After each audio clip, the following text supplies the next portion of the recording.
नमस्कार friends, lumen solar इस channel पर आपका स्वागत है। मेरा नाम नीलेश है और आज हम एक बहुत ही इम्पोर्टेंट टॉपिक पर बात करेंगे कि सोलर पैनल जलते कैसे हैं।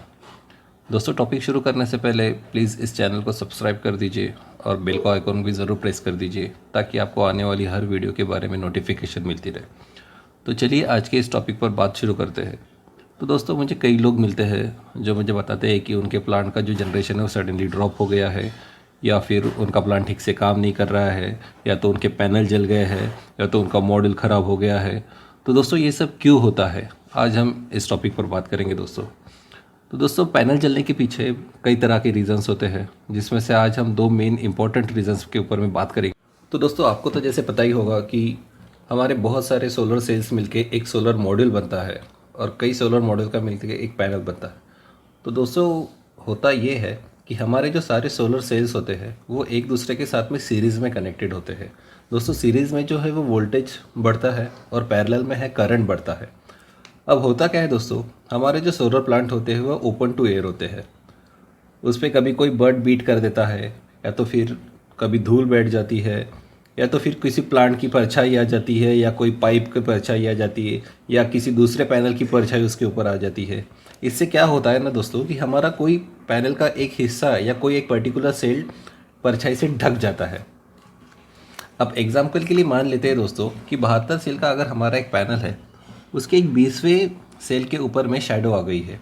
तो होता क्या है दोस्तों कि अगर हर एक सेल 2 एम्पियर की बिजली पैदा कर रहा है, 2 एम्पियर का करंट अगर वो पैदा कर रहा है, तो जिस सेल पर परछाई आ रही है वो ठीक से काम नहीं कर पाता दोस्तों।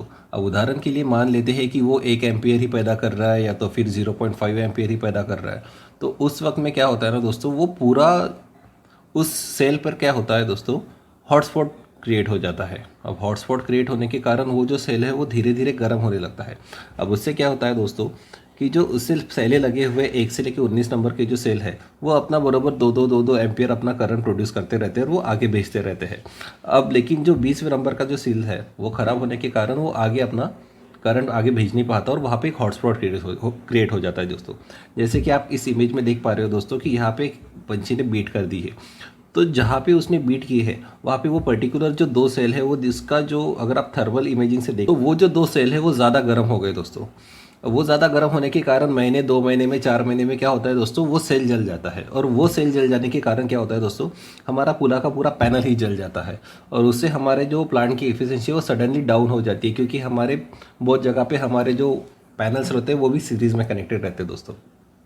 इसका एक और मेन एक तो ये कारण हो गया दोस्तों, और एक दूसरा कारण ऐसा भी है दोस्तों कि हमारे जो बड़े प्लांट रहते हैं वहाँ पे ओनर्स क्या करते हैं दोस्तों, किसी एक वर्कर को प्लांट पे चढ़ा देते साफ़ करने के लिए। अब हमारे जो सेल्स रहते हैं दोस्तों वो बहुत ही एकदम हाईली सेंसिटिव रहते हैं। तो क्या होता है दोस्तों, उसमें जब थोड़ा सा भी वजन आता है तो सेल क्रैक हो जाता है। हमको ऊपर से तो दिखता है कि कोई प्रॉब्लम आया नहीं है, लेकिन अंदर से जो है वो सेल क्रैक हो जाता है दोस्तों। उससे क्या होता है, सेल क्रैक होने से उसका परफॉर्मेंस डाउन हो जाता है दोस्तों, और वो पैनल धीरे धीरे करके ख़राब हो जाता है दोस्तों। तो इसका बेटर सर दोस्तों एक ही सोल्यूशन है कि पैनल को पानी से साफ़ करें। पानी डाल के उसको सुबह के टाइम में जब सनशाइन रहती है, अच्छी धूप रहती है, उस टाइम में उसको पानी डाल के अच्छे से उसका वाइप कर लीजिए और आपका पैनल एकदम नया हो जाता है दोस्तों। उसको किसी वर्कर को, किसी आदमी को उसके ऊपर कभी चढ़ाना नहीं। और साथ ही जहाँ पर उसके शैडो आ रही है दोस्तों, अगर हो सके तो वो आप शैडो को क्लियर कर लीजिए ताकि वो पैनल ख़राब ना हो और वो आपका प्लांट ठीक से काम कर सके दोस्तों। ओके दोस्तों, तो आज के लिए बस इतना ही। लुमेन सोलर को लाइक कीजिए, सब्सक्राइब कीजिए और अपने सारे दोस्तों के साथ में शेयर कीजिए ताकि सोलर से रिलेटेड हर नई जानकारी उनको मिल सके।